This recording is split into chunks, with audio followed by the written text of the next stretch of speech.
Yeah, y'all. I just want you to know that was very moving, and I know everybody is feeling a little melancholy, I guess. I don't know what's wrong with me. I feel liberated. I just do. I love y'all. I will miss y'all. I really do. It was a gut punch to have lost by 31 votes, but that's 30 more than the guy needed to beat me. So just like 4 other senators who have stood up here today, they have gone ahead and said, you know what, we lost. We lost. But there is going to be life after losing. And I really only felt gut punch for a couple of days until I just started feeling all these people were calling me. I need this. We need this. Remember, after your election, you said you would help with this. And then all of a sudden, I just went, this is not my burden anymore. It is not my burden. It will be somebody's burden, and it needs to be somebody's burden.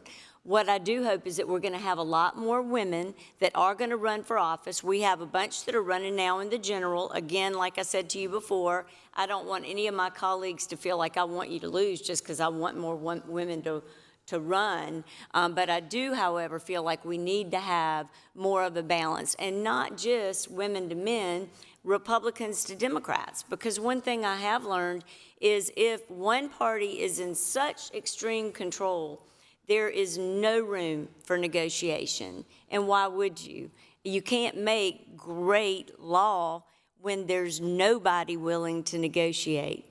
Now, I know most of you probably were not riveted sitting by your computers and your TVs when we accepted the award that we accepted. I would not have changed that for the world. But one of the things I did mention is that you have, in today's environment, extreme left and extreme right. And yet most people in this world fall somewhere in the middle, in the reasonable middle. Not in crazy chaos, election deniers, I love January 6th, let's just burn the place down, and not in the other side that sometimes goes a bit too far as I'm concerned with fiscal irresponsibility and things of that nature. There is room for all of us to get together in the middle of all of those things. So in between chaos versus dignity, I believe I'm just going to take dignity every single time and sit back now and watch the rest of the rodeo from Abaco, by the way. If anybody wants to come see me, that's where I will be, in Abaco, smiling and enjoying life. I do want to thank a couple of people. First of all, Dina, my wonderful staff member. She is fantastic. All the staff members here. My son is in the balcony, my husband, my sign warrior. Where would I have been without them? I do love them dearly. Now, I want you to know that I don't regret a single vote that I ever took. And I would make the vote again. I would. But now the weight of the world is off my shoulders. Women, somebody else is going to have to stand up. Somebody else is going to have to come and make things right. Now, I have no doubt but that we were able to hold off a total ban on abortion for a year. I am sure that there are going to be those that are going to be coming straight after not only total ban on abortion, but they are going to want criminal penalties. They're going to want, no exceptions. That is coming. That is not going to be my problem. It is going to be the problem, though, of others. And so I do hope that we are going to find more people willing to come together in the middle, not necessarily because they have to, because you're going to have the numbers to be able to ram anything down our throats, but because you know it's the right thing to do. And some of you who sit on the back row back there who really didn't like the way you voted sometimes, but you held your nose and you did it anyway, because it was a safe thing to do. You now no longer have us taking the bullets for you.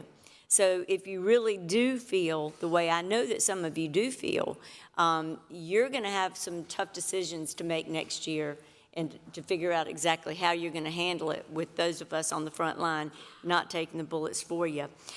We did have courage, but every single one of us in this room has had courage. Anybody that's ever put their name on a ballot has courage. And so every single one of you are wonderful, wonderful colleagues. I would ask you to consider this one thing. Where's that trophy? Y'all took it away.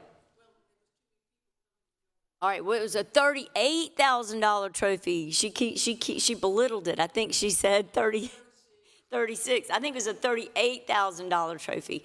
That time and accepting that award was wonderful. That is something that, maybe y'all will get it. Maybe you won't, but I kind of doubt nobody else in this room is going to get that award.